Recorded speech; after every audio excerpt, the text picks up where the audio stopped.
Welcome to this video where I will show you the easiest way to trigger your loops and stems for a live event. Let me show you a quick review before we jump into details.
Intro 1, 2, 3.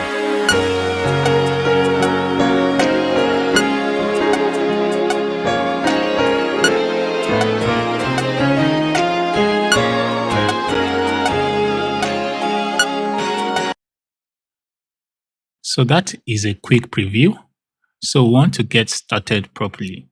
What are the requirements to get started? Number one, you need a laptop for DAW. Secondly, audio interface. 4 outputs are required if you intend to run separate output stems, clicks, and cues. However, an interface with 2 outputs is fine as long as you are not running clicks and cues. The interface is for playback and to also lower latency. The next thing you will need is a MIDI controller with drum pad or just a drum pad to trigger the sound on the DAW. How to set it up in Studio One? If you're a Studio One user, you can skip the part you already know and go to the section you are interested in with the timestamp, because I'll be thorough in this video and go through everything for people not familiar with Studio One. Also, I might give additional insights in various sections. For example, during the setup, I'll also teach how to configure the MIDI controller so that the pads alone trigger the drum sampler while the keys are for VST alone, just like you saw earlier. This is handy if you intend to use your MIDI controller to trigger VSTs while also using the pads to trigger loops and stem, as you saw in the beginning. The first thing you want to do is to connect all your devices. That is, connect your audio interface and your MIDI controller or drum pad to your USB port on your system. Now, before we go into the DAW properly, you want to set the pad sensitivity on your drum pad or on your MIDI controller. Most drum pads should have pad sensitivity settings, so refer to the manual because it is important. You want to set the sensitivity of the drum pad to fixed. In Oxygen Pro, I use fixed 127. 127 will allow the drum pad to trigger the audio files at the actual volumes, regardless of how hard or soft you hit the pad. Now, how do we do it in Oxygen Pro 49? You want to hit the shift and hit the mode. Now on the mode, you have the global setting. So you want to go to your pad sensitivity and locate it, then change it from linear to fixed 127. Now, if you're using a different product, you want to check the project manual and see how to change the pad sensitivity, because it is crucial, because you want your pad to trigger the sounds or files at the actual volume regardless of how hard or soft you hit it. You want to click on Studio One and open it. It's going to load. Then when you open Studio One, you're going to have this home page. Now you want to click on the new. Now when you click on the new, you want to name your project to whatever you want to name it to. Also, you want to set your sample rate. 44.1 kilohertz is enough, except you have reasons to go higher. And you want to keep your resolution to about 24, which is enough. Now, you want to keep the time base to bars, which is okay. The length doesn't matter. The tempo doesn't matter. The signature, you can leave it like that. The key doesn't matter. So when you're done with all of these settings, you can easily click OK. Now, once you open your project, you might have it blank like this.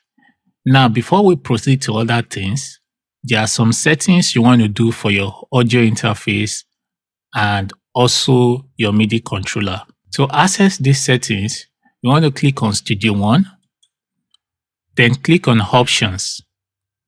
Now, we'll start with the audio setup. For the audio setup, you want to select the audio interface you're currently using. Currently is the SSL for now.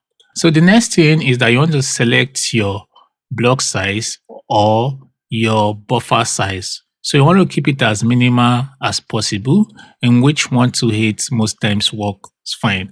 So this will help reduce latency when triggering things with your drum sampler or your MIDI controller. So once you're done with every of your settings, you want to click on Song Setup.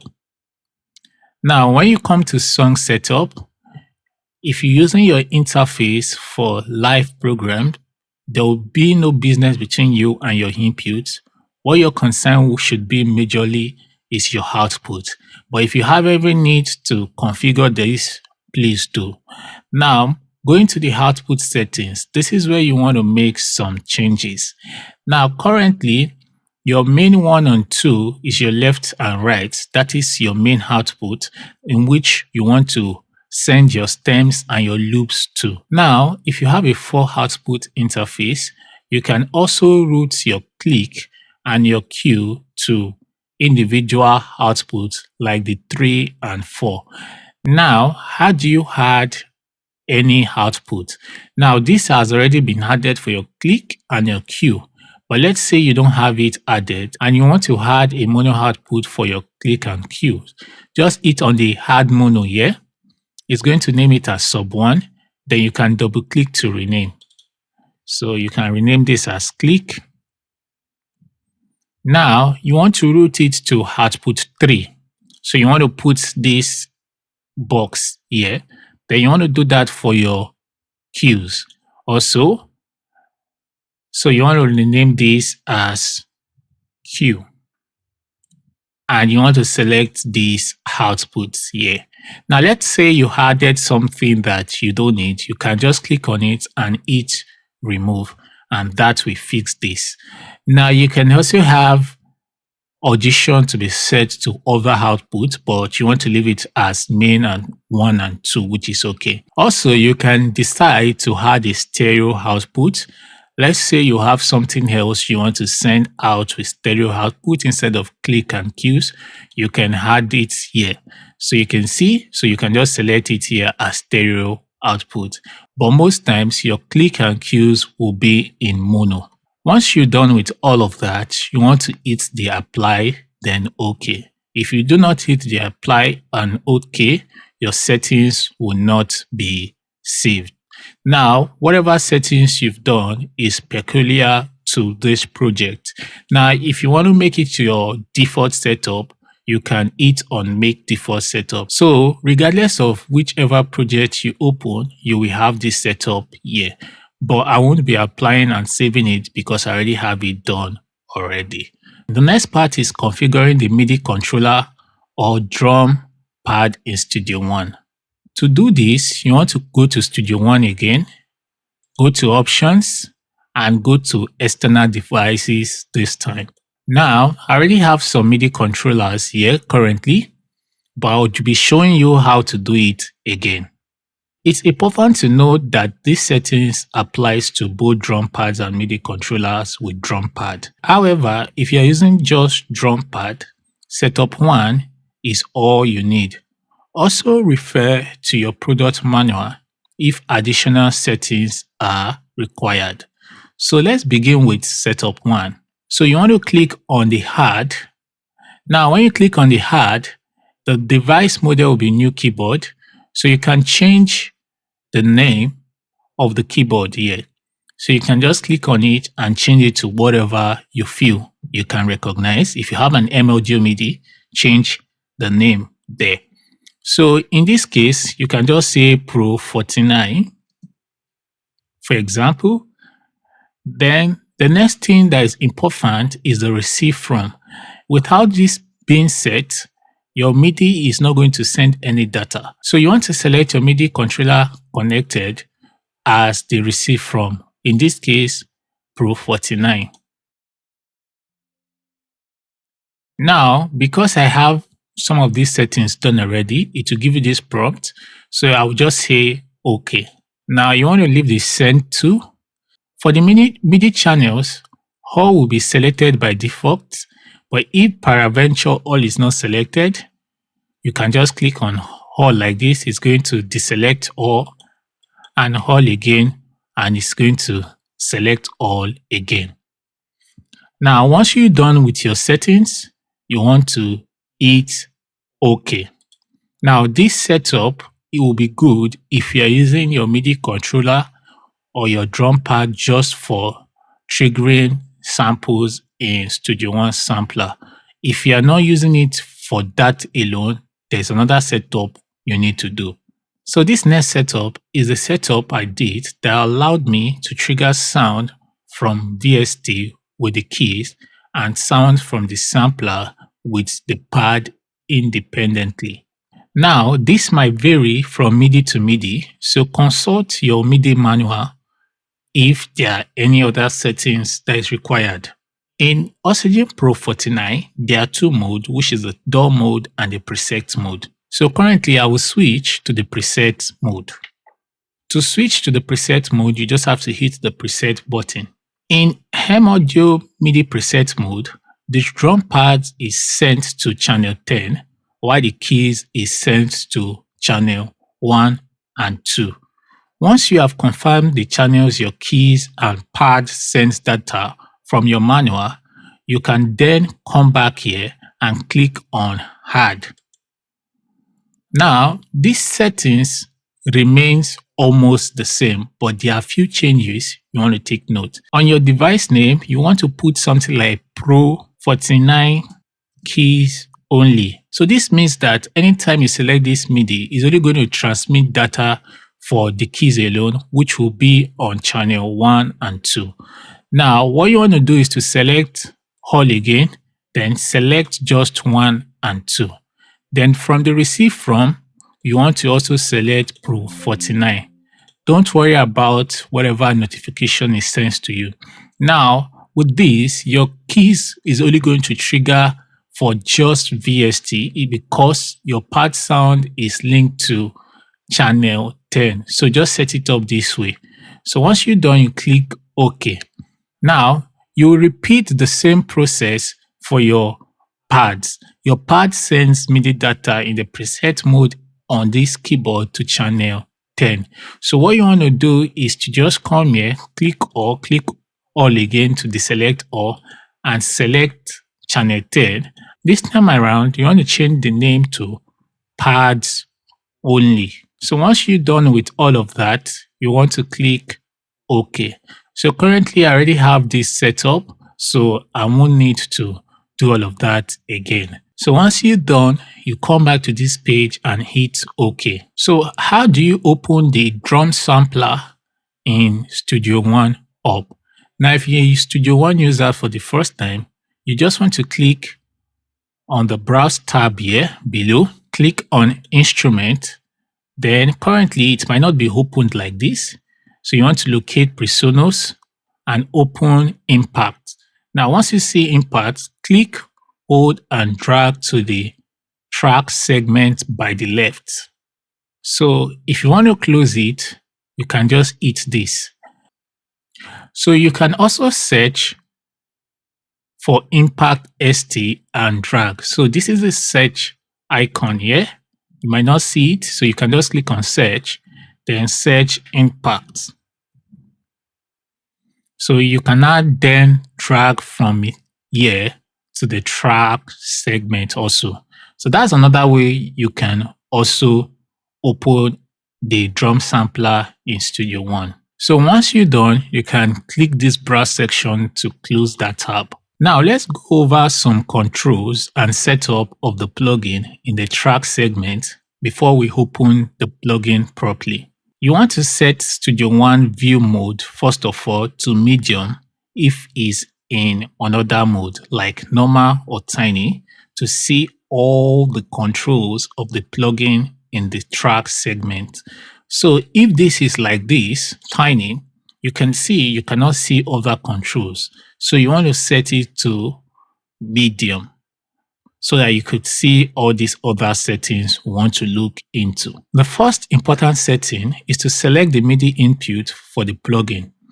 Use the MIDI input with all MIDI channels selected if you are just using the MIDI controller to trigger sound in the drum sample or using a dedicated drum pad. So you can select Oxygen Pro 49 All if you are just using the drum pad to just trigger just sound from the Impact sampler.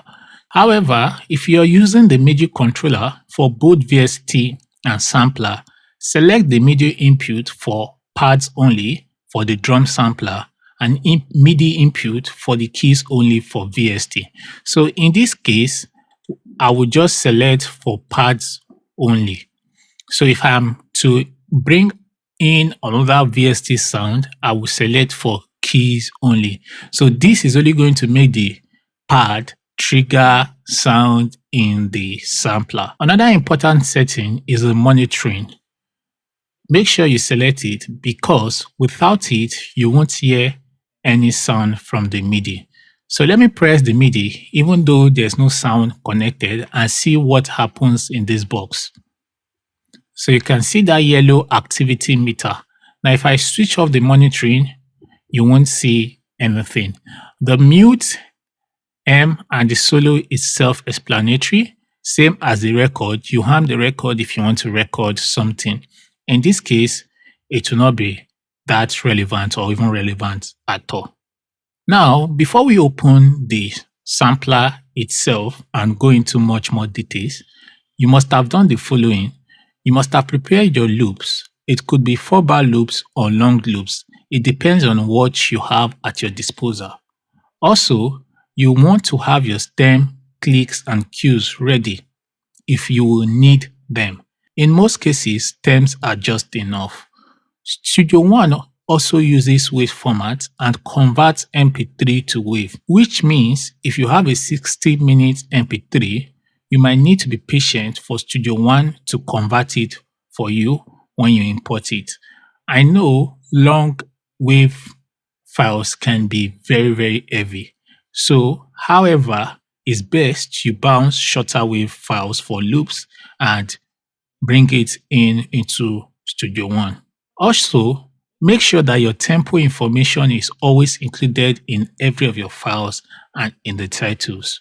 Lastly, you want to store them in folders that you can easily locate. Studio One allows you to see files in document, desktop, music by default. So you want to store your files in any of these locations. If you want to learn more about bouncing and routing click stems and cues, use the link in the description to an in-depth video on that. Moving to the Impact plugin itself.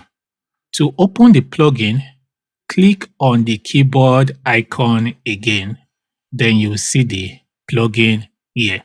Once you open the plugin, you will see an empty pad like this. The question now is, how are the drum pads mapped to the Impact plugin? This is dependent on how many drum pads your MIDI controller or drum pads has. The basic convention is that it starts from the extreme left drum pad and moves upward. So in the Oxygen Pro 49, it starts from the extreme left like this and keeps going like this.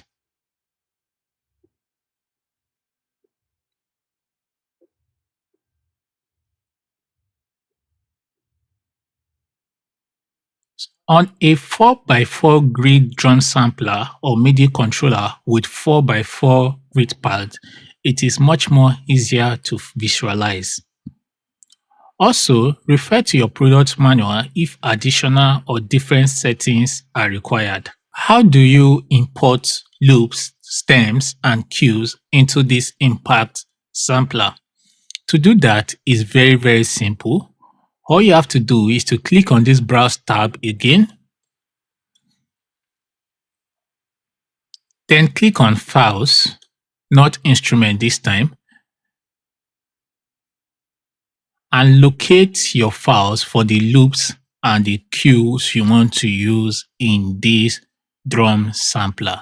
So this is my loop folder with about 37 odd gospel loops. To get any of my loops, use the link in the description to visit my online loop store front. Moving on, click on the files you need, then drag them into any of the pad. So I will drag loops of various BPM and a stem one by one.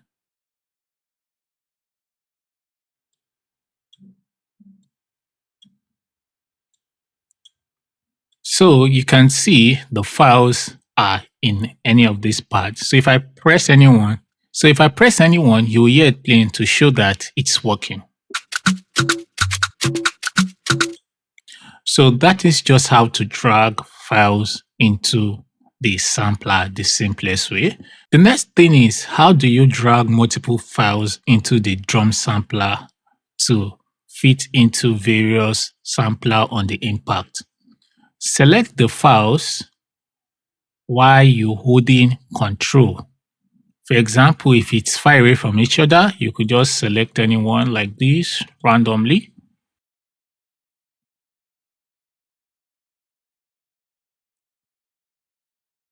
Then hold your Shift and drag it there. So it's going to spread these samples starting from the first one upward like that. Now, another thing you can do to select it fast, if the loops you required follows each other, you can just follow the normal Windows convention, select the first one and select the last one. Then repeat the same process. Make sure you are holding Shift when you are dragging it, or else it's going to load everything in one pad, and I'll show you that shortly. So you can see spread sample across multiple pads. So that is just how it works basically. So let me just press any random one so you can see. Now, if I press the Shift and try to drag multiple samples into this sampler without holding the Shift, it's going to load everything in one drum pad like this. You can see it didn't spread it across various pads. Everything is loaded in one drum pad. As you can see, 1, 2, 3, 4, 5, 6. So take note, if you want to spread multiple things to various drum pads, hold shift while you track. If you want to put everything in one drum pad, don't hold shift. The next thing is how to add and replace sample by clicking on the drum pad itself without dragging. So you can right click on any drum pad, for instance, and click on add sample. Let me just select any random one. Then it's going to also add. That's another way. To replace this sample, right click again, click on replace sample and replace it with anything you can think of. So it's very, very simple to do that. Now, this next part is very, very crucial. So I will just drag some random samples inside here, holding shift. So how do we rename all these parts to something short that we can easily identify? Now, before you start renaming anything, you want to hit the mute button on all the drum pads. Now, this will prevent the drum pads from playing when you select them to just rename them. If you do not have the mute on, what happens is that when you select a drum pad to rename, even if your intention is to rename things, it's going to start playing, in which you don't want that to happen. So what you want to do is to make sure you have this mute selected for everything. Now, once you have the mute selected, we can now move to how to rename the drum pads. So you can just right click and click rename. And one rule I do tell people is that use something short, but make sure your BPM is always in the information. For example, I can say praise 140 BPM. Make sure your BPM is always in the information. So you want to do this for all pads. So currently I have this pad I have renamed already to make things very fast. So the next thing I want to talk about is how to copy and paste files from one pad to another. This is very easy. All you have to do is to right click on any pad you have selected. Then you want to click copy pad. Then once you click copy pad, you want to go to the pad you want to paste it into, which is an empty pad, of course, and paste it there. So that's as simple as that. So how do you clear the pad that you've pasted? All you have to do is to right click again and click on clear pad. Now let's say you have this sampler filled with different kinds of files and you want to clear it all at once. It is very, very easy. But to explain this, I need to cover something quickly, which is the bank. On these samplers, there are various banks. We have the bank A, bank B, bank C, and so on. Now, these files you've actually just imported are for bank A. So to clear this from bank A, you can right click and just click clear bank. Now, before you clear the bank, definitely you saw the message it showed because you cannot undo it. Now, most MIDI controllers and drum pads will easily and correctly map to the first bank of the drum sampler, for instance, which is the Impact ST Bank A. However, you might need to consult the manual of your product and make some changes to make your product work for other bank. However, 16 pads are more than enough if you know what you're doing. Alternatively, you can open another instance for Impact for another song section, then switch the monitoring to the one you need if you don't want to go through the hassle of configuring your MIDI controller's pad bank. So what I'm saying is that if you don't want to go through the hassle of going to your MIDI controller to do some settings so that you can trigger independently samples in bank B, you can just duplicate or open another instance of Impact. Then let us say you can name this song 1 and name this other one song 2. So in song 1, every files you will need in song 1 can just be dragged and kept there. In song 2, any files you need for song 2 will just be dragged and kept there. Now, anyone you're using at the moment is the one you will have the monitoring on for. Take note. If you have the monitoring on for both of them, it will trigger the sounds in both. So take note of that. Now, let's cover something crucial and important, which is this waveform. Now, it's currently empty because I'm selecting an empty pad. So if I select a pad with something, you can see this waveform. The waveform shows the waveform of the files of the pad selected. The waveform could have more than one files, depending on how many files and on the particular pad. For instance, on this pad here, we have about 3 files. So you can see it 1, 2, 3. If the pad have just one file, you are going to just see one file like this. You will only see more than one file on a particular pad if you drag more than one file to a particular pad without holding Shift. To make changes to a pad with multiple files, you can first of all click on it. Then whichever one you have selected, you can make the adjustment on. So if I click to the next one, you will hear the sound, of course. So Intro 1. So that's how you make changes to multiple pads. Most times you won't be using it, but if there's need for you to use it, that is how to go about it. So let's go into under controls on the waveform. So the first one here is the add sample. That's the plus sign. So you can easily locate wherever your samples is and just click the plus and click open to open it. So let me just open it on a empty pad. So that's another way to add files. So I will just clear this. You also have the reverse effect. And to demonstrate this reverse effect, let me just add maybe a piano sound. So this is how it sounds normally.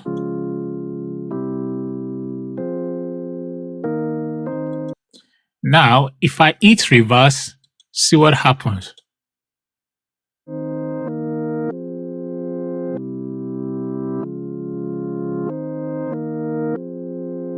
So you can see it's starting from the back. So there's no too much grammar for that. Reverse means the waveforms to start playing from the back instead from the front.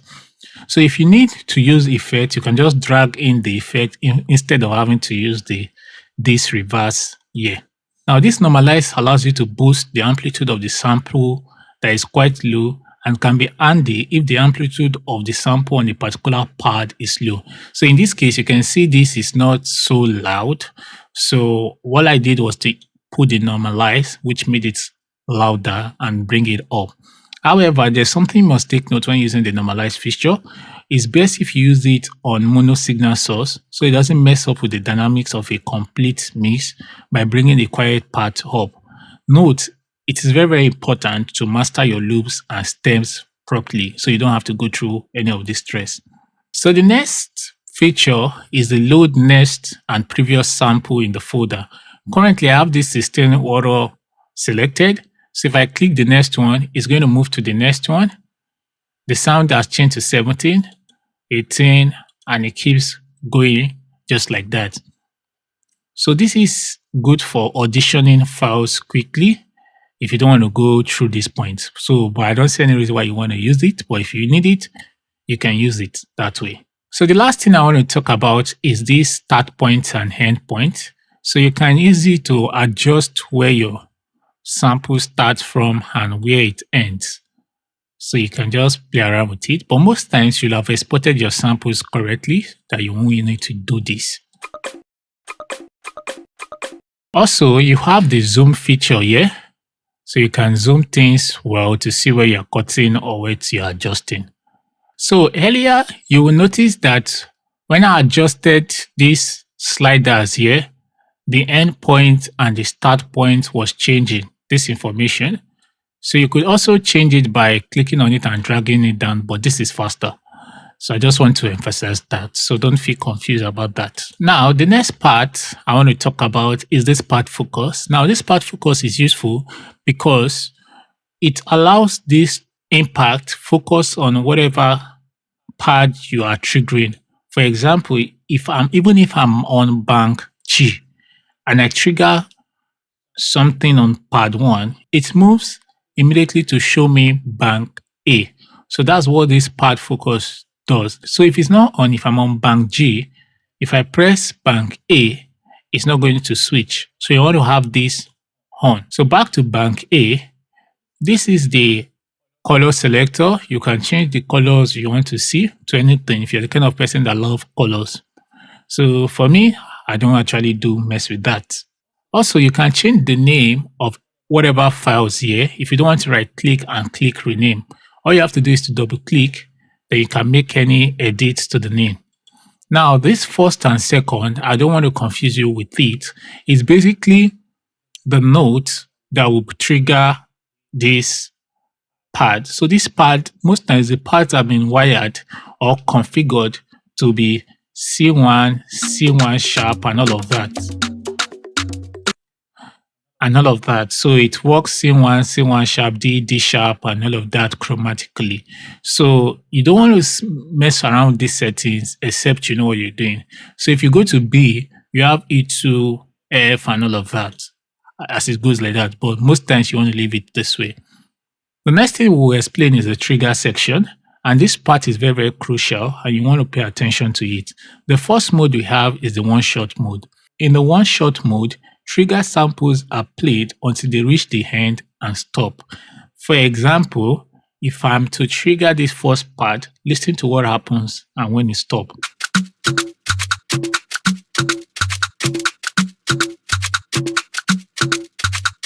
Now, you will notice when it gets to the end, it stopped.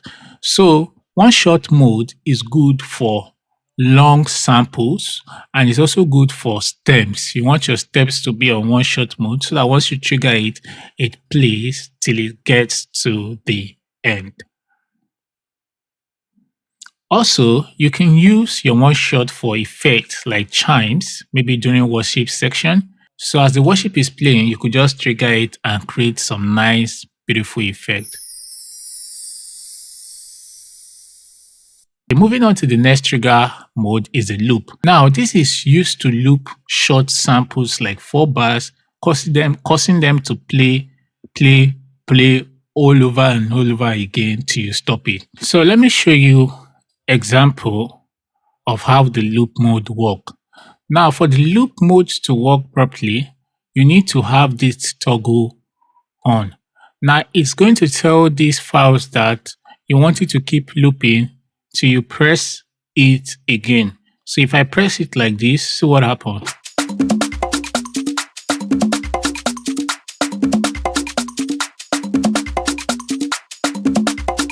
So that's the loop mode. So if you don't have this toggle up, it's going to work like normal mode, where if you press it, you take your hands off, it stops. Now, and that is what the normal mode does. So once you hit it, it plays. When you take your hands off, it stops. So the next thing you want to do after you've renamed all your files is that you want to set your loops to loop and toggle mode on. Then for your stems, you want to leave it at one shot and toggle mode on. So let me just drag random loops. I won't rename it. So you can see that currently, if I select each of my loops, these are loops, I've set it already to loop and toggle mode, which means once I hit the drum pad, it starts playing. If I hit it again, it stops. So that's the way loop mode is going to work, or else it's going to work as normal mode. Now, from my stems, clicks, and cues, which are longer files, it is set to one shot and toggle mode. So you want to take note of all of that. So when you're doing these settings, you want to have your mute selected, or else it's going to frustrate you. So once you're done with every of your settings, you might want to unmute it to test whatever you've done.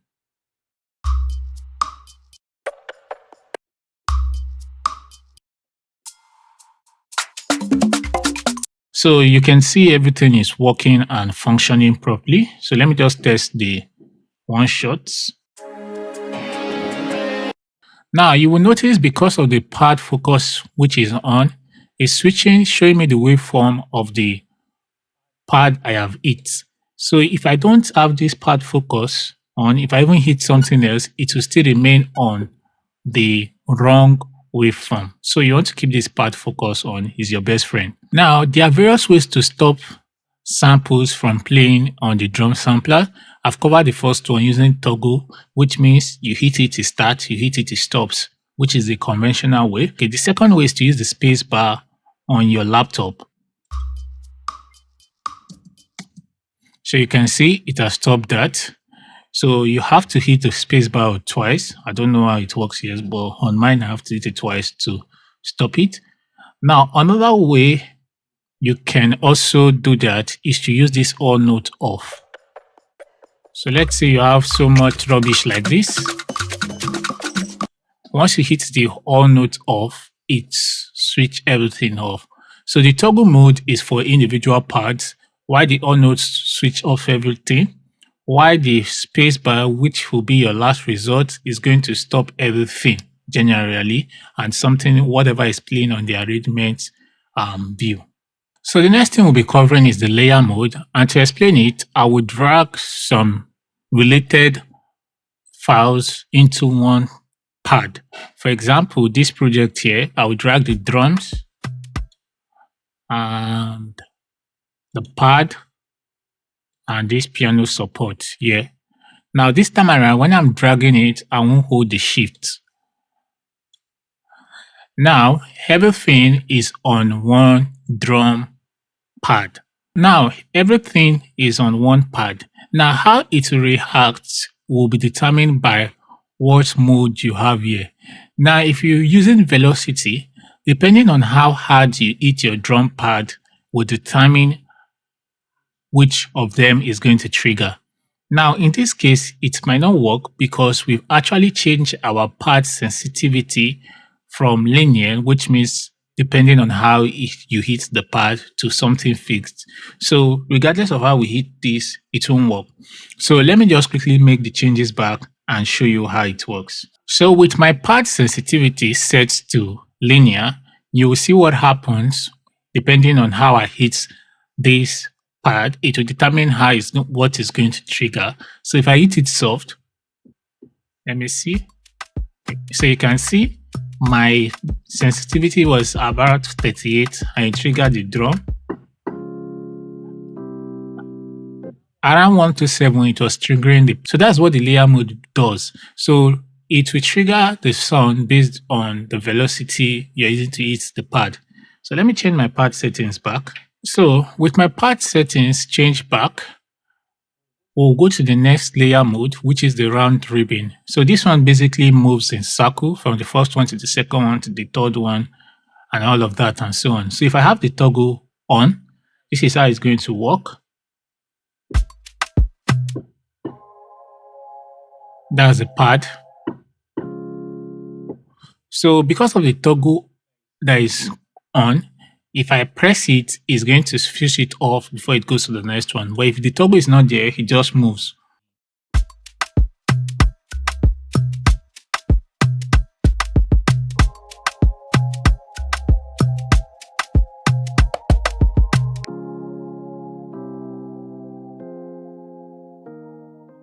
So that's what the round robin does. It switches from the first one to the next one to the third one and all of that. So it moves like that in circle. So the next one is random. So this is going to just trigger anyone randomly.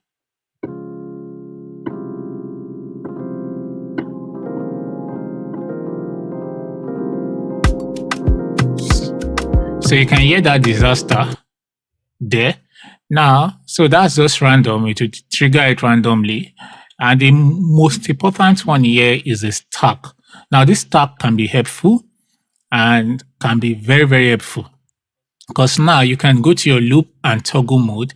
And when you click on that drum pad, it's going to trigger everything once together and keep looping. So it's good. It will save space on your drum sampler or the impact.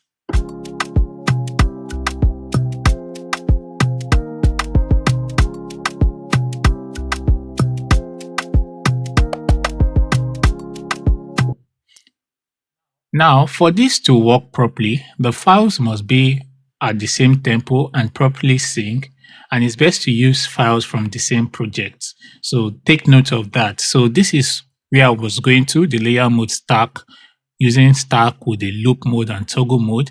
Now, if it's for a longer thing, you want to keep it at one shot. So that's just one thing you want to take note of. So the next feature is this choke, and this choke is very, very helpful. And what it does is that whenever you select a new loop, for example, it stops the former one. To do this is very, very simple. All you have to do is to make sure these things are mute, first of all, so that when you select them, it's not making noise in your ears. You want to select anyone and assign them to a particular group. So for instance, I will assign all my loops to group 1. So group 1. Now this will help avoid situations where you trigger one loop and another one is still playing. So if I'm to unmute all this, you will realize that when I trigger another loop, the former one stops, just like you saw in the preview.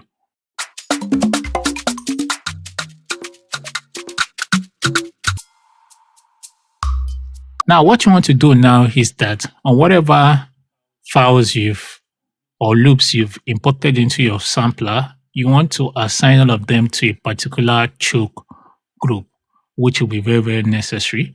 Now, for your stems, click, and cues, you might not want to assign them to any choke group. That is your one shot here. Let me just mute it so I can select it. You don't want to assign them to any choke group except you know what you are doing. So the next thing here is the quantize. Now, this quantize, for live events, when triggering your loops and stem with various BPMs, do not use the quantize and follow tempo. That is why I said during the setup that the tempo of the project doesn't matter since you aren't using the arrangement view. Follow tempos allows the files to try to sync the files you've selected with the BPM of the project, which can be a disaster. One of the power of this sampler is that you can trigger loops of various BPM and to just play the right BPM. But with the follow tempo, it will try to want to sync it with the tempo of the project, which is 92. So please do not use this. Also, do not use the quantize because it will try to quantize whatever you're doing based on the BPM of the project. Only use the follow tempo and the quantize if the files you are importing are at same BPM of the project. Or better still, it's best to leave it off and not set it for live triggering. Now, the next thing is offset, which is the start and the end time. The offset introduces a playback offset of about 2.5 seconds at the start or at the end of the samples. Don't mess with these settings, just leave it the way it is for live triggering. So if I adjust this, watch what happens where the samples start from. So you can see the sample is starting from this point in which you don't want that. Now, same thing happens if I adjust the end point. So basically, you want to leave these settings if you don't know what you are doing. So if you actually make mistakes and you don't know what you're doing, you can exit. Now, okay. Now, if you actually make some wrong settings and you don't know what you did again, you can hit the reset to reset everything. In this case, I won't do that. So you have the pitch, filter, and amp. I will just cover the key parameters you might need because this is not a sound design tutorial. In the pitch panel, you have this transpose. Now, this can be useful if you want to play your stems on another key. For example, this stem, I'll pitch it 2 semitones upward.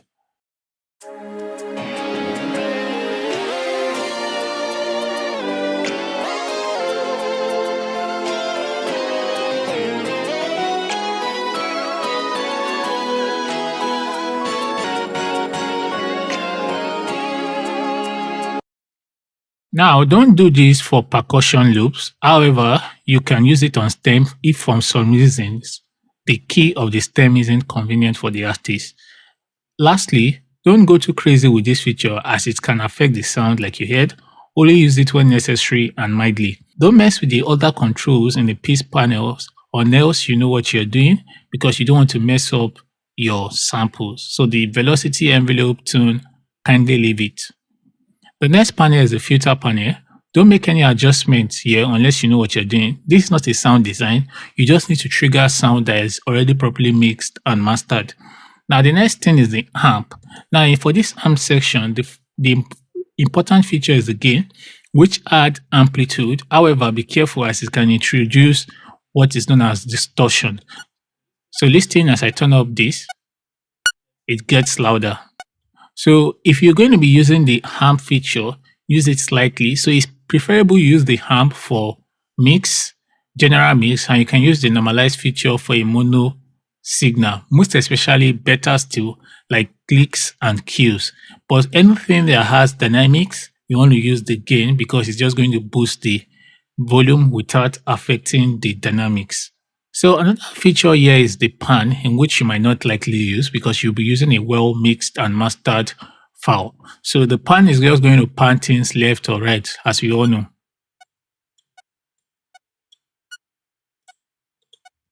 I do not see any reason why you might want to use this feature. Now, let's move to the next key part is how to use a VST alongside impact on the same MIDI controller. Now, the first thing you want to do is to close this and go to instrument. So once you go to instrument, you want to open your plugins. So let me just use stock plugins to explain this. So if I drag another sample on a sample I've opened already, this is what you have to tell me. So in this case, I want to replace it. One important settings you want to do here is to select the right MIDI input, which in this case will be the Pro 49 keys only,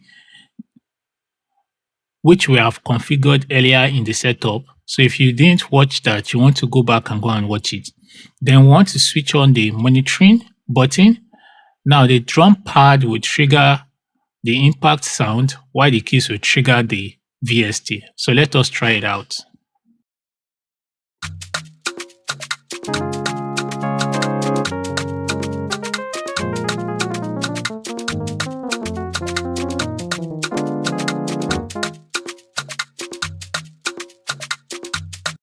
So that's just how it works. So the next part before we round it up is how to trigger 3 samples or more samples simultaneously. This is useful when you want to trigger samples related to a stem together and send them to different output. Now, when we use layering, the disadvantage of layering sound is that you can't send those individual sounds to different outputs. They will always come out from same output. Now, for instance, you want to run your stems, your click and cues and send them to different outputs. For example, this is a stem, this is the click and cue. You can drag them into the sampler in this order, something close to each other. You don't want to put them far away from each other. Then once you've done with that and with your part sensitivity set to fixed and 127, when you hit the 3 at the same time, they will start playing together and they will be in sync. So watch this. These are the 3 parts here. I will hit them and they will start playing. Intro 1, 2, 3.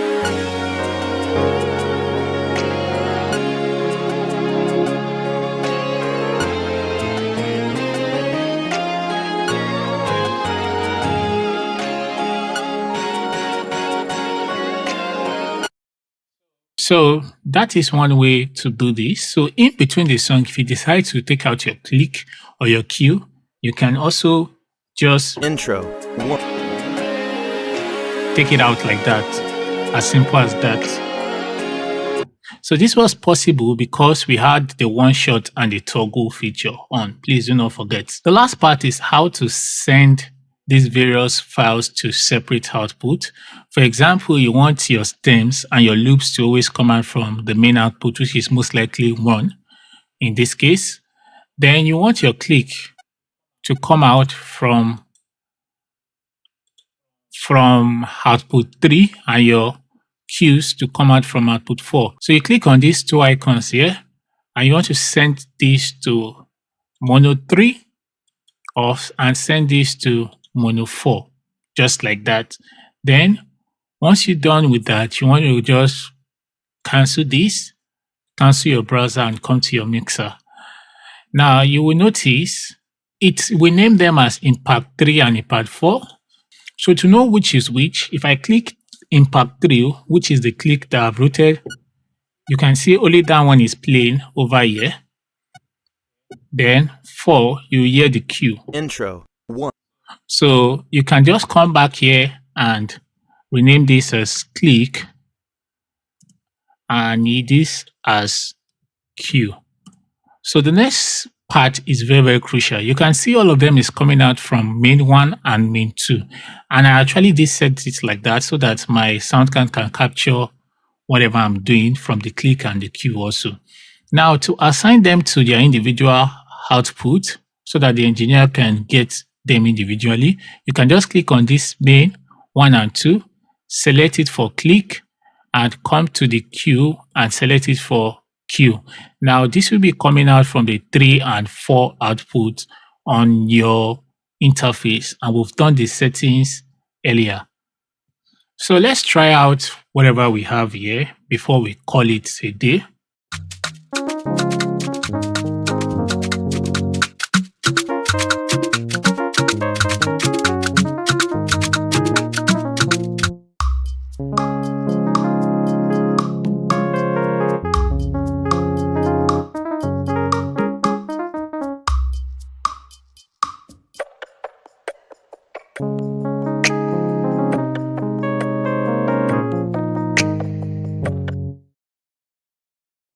Intro 1, 2, 3.